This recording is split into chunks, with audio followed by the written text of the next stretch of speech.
I don't have any real estate leads.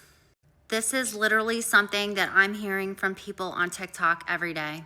I'm going to tell you how to get your real estate leads for yourself, and you don't need money to do most of the ideas.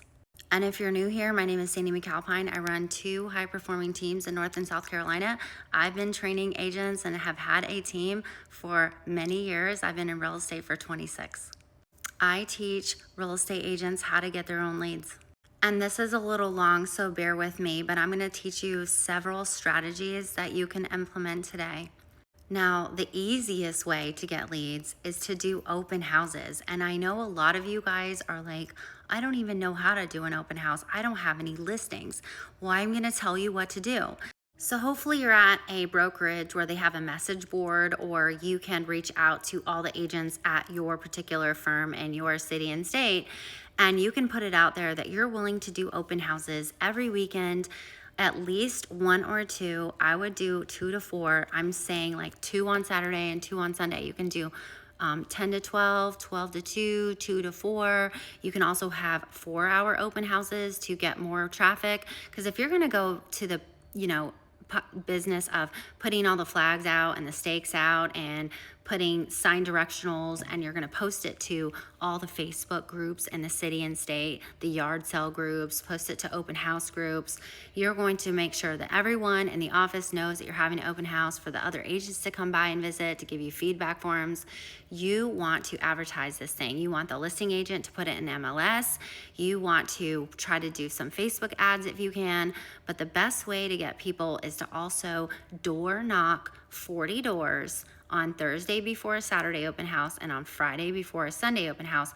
Door knock all the neighbors to invite them to your open house and give them a copy of the MLS sheet with your business card stapled and the date and time of the open house at the top of the MLS sheet in the white space. This is critical because not only are you meeting sellers that are potential sellers down the road, there might be someone that is curious that will come by that will help give you some feedback so that you can give to the listing agent. You are now being very valuable. You are also going to be meeting potential buyers that are walking into the open house that might not be ready to sign an agreement with anyone. You do have to have them sign your disclosures. Let them know you're not the listing agent. If you're showing them the home and explaining things, you need to show them a buyer agency agreement. They don't have to sign it, but you actually have to talk about how you work, and if you were to help them buy a home, how much you charge. And listen, if you want luxury listing buyers and luxury listings, do open houses and luxury listings. I actually have a whole link in my bio that teaches you how to do open houses and what all needs to happen to make them successful. And remember, you need to make sure to register with the people that attend your open houses. You need to register their name, phone number, and email so that you can follow up with them later. You're not going to sell them a house at the open house. You're going to sell them a home later after building more of a rapport and a follow-up program. Okay, now the second way is in-person networking. This is not dead, you guys. I made my entire business, I sold $3.5 million my first year in real estate from in-person networking. I joined the local business chamber, I joined the local home builders association, and I joined any other private networking groups that I could find. I even asked people around me, are there any networking groups that I could get into? There's BNI, there's Rotary Club.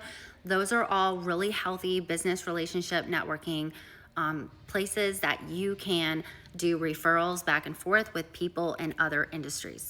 You're going to show up every day dressed to the nines with your business cards, and you're going to have your name tag on, or you're going to wear your brand, and you're going to introduce yourself, and you're going to come up with your 30-second infomercial about who you are, what you do, and your perfect client. And don't forget to exchange business cards. Not only are you going to give them yours, but you're going to get theirs. You're going to go back and you're going to add their contact information and email to your CRM and send them a weekly drip email with a newsletter, some information, valuable information about what's happening in the market. And yet another strategy is I want you to upload your entire phone contacts into a CRM, a CRM.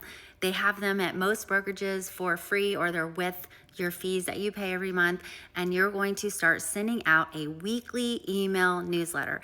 If you have to get ChatGPT to write it for you, that's okay, but you got to be sending them something and staying in front of your sphere of influence weekly to stay top of mind. Do we care how many of them open it? No. Do we need to put a hook in the subject line so that they actually open it, or it reminds them that you are a real estate agent? Yes. Most of the new and veteran agents that reach out to me for help absolutely do not have their CRM set up. They do not have a database, and they have no system for keeping up with people. This is number one critical to being a very successful real estate agent and doing multiple millions of transactions. I would also follow it up with a quarterly mailing of a note card with my business card inside the note card. Yes, if you don't have their address, because I know some of you will ask me, call them or text them and get it. And if you don't have their birthdays to call them to say happy birthday, then you need to call them or text them to get it. I think the stats show that you have to keep up with someone 17 times a year in order to stay relevant and top of mind in your industry if you're in sales. Listen, this was a lot. If you like these tips and you like this post, please like it. Please comment other things that you're doing where you can get free leads. And I want you to save this for later so you can go back and watch it again.